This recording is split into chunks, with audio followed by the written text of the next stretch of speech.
Contrary to popular belief, it can be easy being green sometimes. Making responsible and sustainable travel decisions doesn't need to be hard or very time-consuming. In the next session, Aleema Noormohamed will discuss methods she has used in her extensive travels for keeping her environmental footprint small. She'll start with a few baby steps that are easier to implement, then suggest ways to continue improving from there.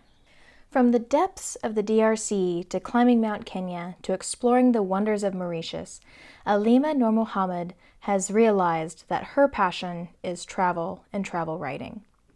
She has lived in the United Kingdom, traveled across Europe, explored India, and recently explored much more of her home continent of Africa.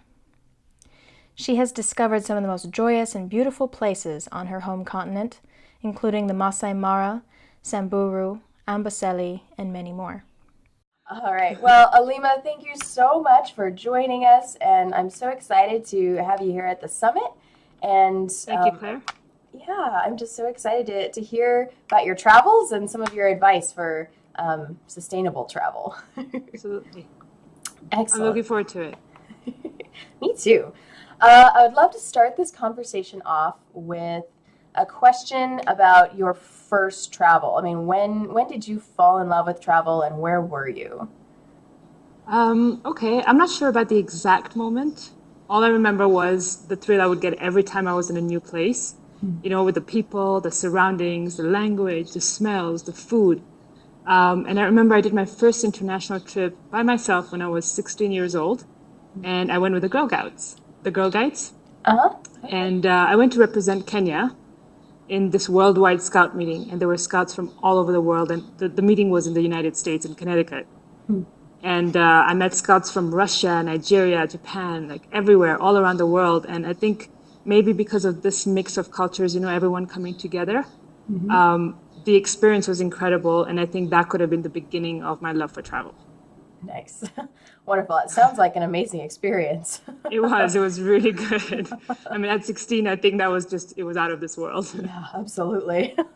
Just opened your mind to the possibilities, right? And how big this world is. Exactly. Awesome. And then what is it about travel that you love the most? What keeps you traveling? I love exploring the location. So wherever destination I go, either you hop on the bus or you're taking the sights and the sounds and then the music as you're walking along the street, the band that's playing in the mall that you're visiting, the people that you're talking to, the foreign accents, the food. I think it just depends where I am. There's something always stands out. And because of that and the mix of everything else I just mentioned, it just makes me want to see the rest of the world because it just tells you how big it is. Yeah. Wonderful. Same. Yeah, I feel like it's always so hard to pick a favorite destination because Exactly. every place you go is so special. It's so unique. Every place, you're right. Wonderful. So I'm curious, when did you start learning the difference between like typical tourist travel and sustainable travel, responsible travel? Okay, I learned this when I first started working in the travel industry. This was about 13 years ago, in 2004. We were hosting a large number of guests at a camp for a weekend, and then after they left, the place was a mess. Oh. There was, a lot of wastage in terms of garbage, water, food, and it was for me, it was a big negative impact on the environment. So I started to do some research on how to travel with less impact on the environment. And that's when I first came across the term eco-travel. So what I did after that is I joined an eco-friendly company, but eco is a bit used here and there. Yeah. And so from there again, it was more about research and learning and just still growing into that whole how do we make this a bit more more friendly to the environment. I ended up going abroad, and then when I finally came back to Kenya, I joined a company that actually understood and practiced sustainable travel. So that's when I actually understood the true meaning of the difference between tourism and sustainable travel. Okay. Excellent. Wow. And you have such a unique perspective as well because, you travel often from this responsible travel, perspective. but you also have worked in the industry, and so you've seen both sides. Exactly. So I had, I had the time when I was just a tourist, and now I'm a sustainable tourist. So, like you said, I've seen both sides, and it's such a big difference. Wonderful. And so, yeah, you've worked for sustainable travel companies. What did you experience there that taught you more about the eco travel or sustainable travel industry itself? I mean, where have you seen it grow? What are your insights into the industry? Well, the experience with the company actually showed me what, the real meaning of sustainability, and how we impact the environment, and it's not just environment like the trees and the environment. It includes the people. So I understood that a tourist could leave either a positive or a negative impact at any destination they go to. So traveling to me just took a whole new different meaning. And it wasn't just about me going out and having a great time and coming back, with awesome memories, amazing photographs, but it was also ensuring that I was going to make a difference. So I was visiting a place, living a minimum carbon footprint, whether it was a destination with a bucket shower, or, one which hired locals to manage the place, or, even one that just said some of my money is going into conservation. These are the places that gave you that authentic travel experience. And it just made me understand that it was important for me as a traveler not to create friction with the environment and with the locals, because in essence, we are actually visiting their home. Right. And over here in Kenya, it's especially true in places like Masai Mara or Amboseli. So this is what I really learned about travel. And yes, I mentioned a bucket shower. It didn't literally mean a bucket, So sustainable travel can actually be amazing. I mean, a bucket shower is literally using just the right amount of water instead of wasting it. I mean, we really don't need to stand under a shower for 20 minutes. Right. With these places, you realize you can actually take a shower in a span of 3 minutes. That's what's beautiful about the sustainable travel. Well, and sometimes, I mean, I don't know about you, but when I'm traveling to these exciting places, I don't really want to spend 20 minutes in the shower. I just want to get in, wash off, and then go. Go, exactly. Totally agree. Awesome. So we're kind of getting into the next question, the kind of impact that a traveler can have. And so I'm interested to hear maybe a more specific example of some of the places you've been and how you've really seen your individual impact on that place. Okay. I think as an individual, I'm trying to see like someplace like I'm probably going to pick something local because I travel a lot within the country at the moment. And we went to, for example, there's a place in Diani that we go to. And a lot of, there's always this little card that they put on the table, on the beds or the table, that they say, if you want us to, this is all about our conservation. If you want to use the same towels, let them hang, or if you want new towel. I mean, they always give you the options. These are the beautiful things about these places. But because you have the option of reusing your towel or not letting them change the bed sheets every day, it's kind of like, okay, this is great. So, it's just a matter of leaving the card on the bed or just hanging your towels. Yeah. And then one of the things that they do is they you fund one of the there's turtle sanctuaries, for example. So they tell you that on your bill we're going to put an extra X amount of money, which will go into the turtle conservation, and they give you the option to go see how they're looking after the turtles. So there's these little turtle hatchlings just in front of the hotel where the turtles are going to hatch. Okay. So that's a quick example I can think of. Yeah, absolutely. And that's what's really important is if some of us are not used to sustainable travel and we don't even know, what our actions are actually doing to an environment, it's starting out with baby steps like that. Don't throw your towels away every day. Reuse your towel the most of the time. Literally, that's what it is. And I think what's important is for people to understand that it starts with, sometimes we ask the question like, well, if, I bet nobody else really does it, or why should I do it? I mean, it's just me who's doing it.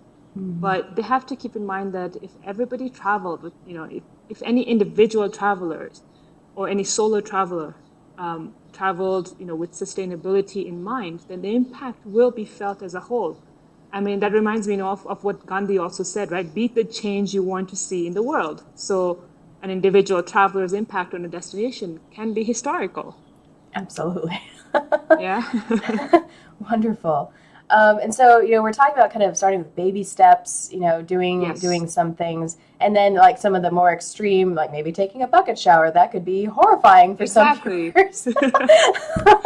um, Well, I'm gonna tell you a secret over here. It was hard. Like my husband, he's I had to teach him all this. And when we went for our first bucket shower, we went to it was a place called Loisapa where you even literally sleep under the stars.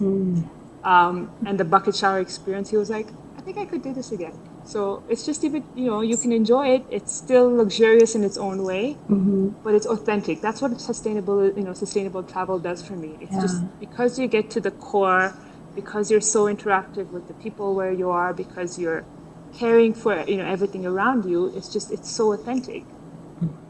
Absolutely, yeah. You get that real experience, and instead of being separated from from the authenticity, as you said. Yeah. Yes. I love it.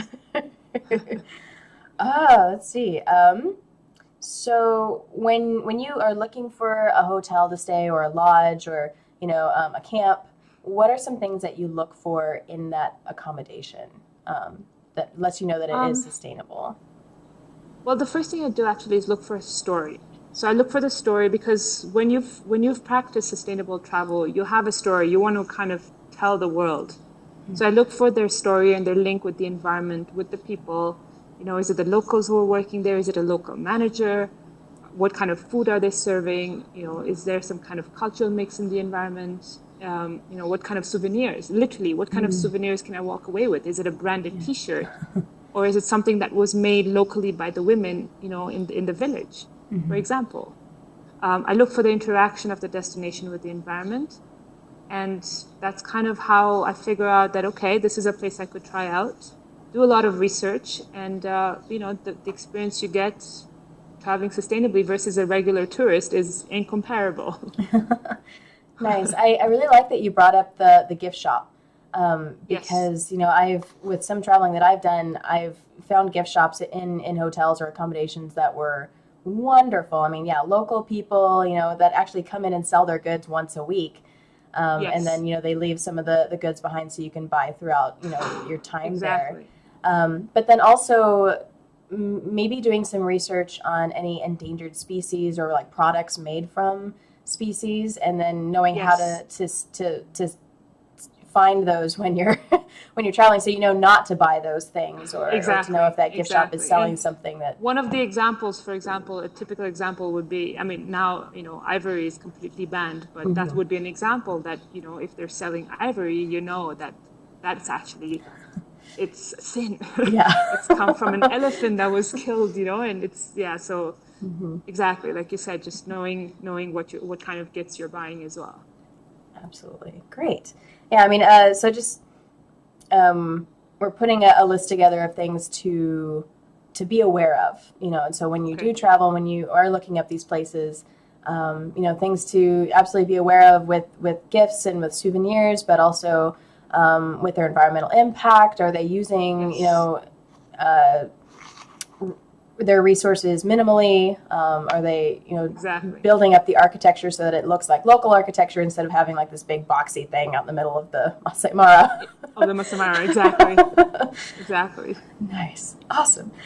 So kind of the same question when it comes to tours. When you start booking tours and activities, what are some things that you look for that lets you know that it's on the right track? Well, obviously, you start your research online.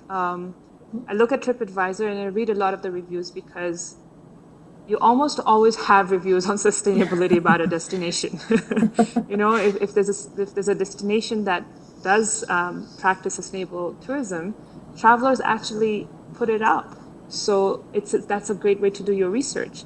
If you know people who've been to these places, you talk to them, you get their thoughts. And then I feel like a lot of sustainable travel destinations actually bring in the cultural and authentic factor into their programs. So it's not just about doing, going on a game drives and then coming back. For example, again, I'm picking the example of the Masai Mara. But a lot of these will take you to like a village to kind of go see, give you a bit of the history of the village. you have a guide who's from a village that's, one of the Bomas in the Mara. And he's leading you, he's teaching you. So the fact that there's somebody like that who's doing your tour, and who you're going into their village to look for it kind of brings you closer to what sustainable travel is. I mean, it brings the cultural factor to it, it brings the authentic factor to it. Set up in a conservancy, for example. Yeah. So that again tells you, okay, if these guys are set up in a conservancy, there must have been a set of rules about how to handle the conservancy. I mean, conservancies are all about conservation, right? So, it should be. I think we're doing pretty okay on this side, though. And a lot of awards. There's a lot of like world-renowned awards that are being given out for sustainable travel. So if companies have that, it already kind of puts you to the right track to do a lot more research on the specific companies. So, and when you talk to the tour companies, ask them questions. Feel free to ask them all sorts of questions about what they do, and you'll know immediately how much they're involved in conservation and how much they're not, because they probably won't be able to answer you if they're not.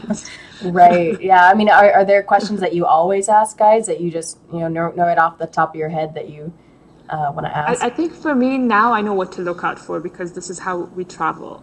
I go online, I do my research. There's not one specific one. Maybe in the beginning, but also the fact that I've worked in the industry, I kind of know what to look out for. Right. Exactly. And a lot of viewers, are maybe coming into this for the first time. And so, exactly. Not exactly sure, what questions to ask, but, they might also get kind of a hinky feeling sometimes, like, I'm not sure if this guy really knows. and they should follow their gut, follow that hinky feeling. All right. Good advice. Follow your gut always. Nice. So I'm curious, where do you have plans for your next trip? Where are you headed to next? I'm looking to go out to the Far East. So, Thailand, Cambodia, Vietnam. So as far east as I can go. Nice. Bring me. So Nice. It's going to be a full circle eventually. But yeah, that's kind of the next thing on my bucket list. Cool. Have you started research yet? Have you started looking at places you want to stay or things you want to do? Not yet. I'm actually, still trying to settle into this house. I haven't had time to to do the research, but I'm looking forward to that because that's also the best part of planning your trip is now reading up and seeing, okay, where can we go and where can we go and look for authentic food, and so that's what it is. Yeah, absolutely. Well, if you make it to Chiang Mai in Thailand, you'll have to stop by the Elephant Nature Park. Okay, because they.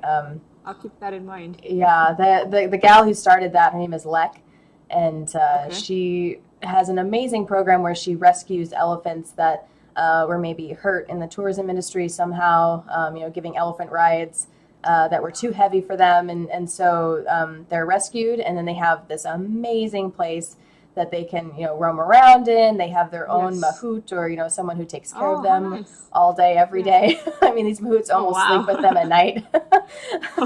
So, like their own personal buddy.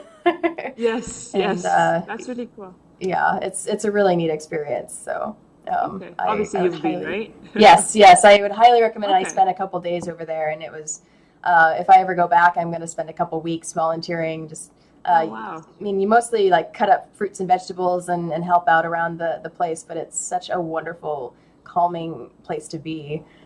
It's a nice nice experience. Definitely, it sounds more fun than just kind of sitting in one of these big resorts. Exactly. Yeah, and I guess I would also be curious. You've told us bits and pieces about some of your travels and your trips that you've taken. I would wonder if you could step us through just one of those and kind of give us a full picture of what that one experience was like. Maybe when you were like hot air ballooning across the Masai Mara, or that was incredible. It was one of the mornings. It was a very early start. I think that was probably the most difficult part of that day. They came to pick us up from the camp. It was 4:00 in the morning. We'd had to drive about 45 minutes to an hour to the ballooning site, and once you're there, everybody's just there's groups of people, and you get into your balloon upside down. So the balloon's on the floor, and you're actually being told this is how you're supposed to get in, and you know your head is on the floor, and you're like, seriously. But then once it lifts off the air, you're just like, oh my God, this is incredible. And from up there, you're looking at literally you're looking at the planet, Earth down below you, and you're just like, this is it. Like this, we can't let anything destroy this. You have a full view from up there, and it's so peaceful. It's so quiet, and the sun is rising at the same time. I hope you've done it, because if you haven't, I'm sure you will now. It's on my list for sure. Okay, good. And it's one of the most incredible experiences ever. And when you come down again, the locals are there, they're welcoming you. They're doing a little, their own traditional dance for you, and they're just kind of taking you in with them. And you have, lovely breakfast set out, and it's just beautiful just out being, in the Mara at 6 o'clock in the morning. Yeah. Wow. That just sounds amazing. Thank you so much for sharing that. No problem. Excellent.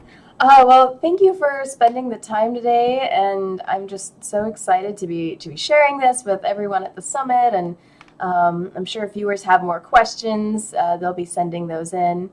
And Super. Thank you so much. This was wonderful. Thank you for letting me be a part of this. I'm so excited. Excellent. Wonderful.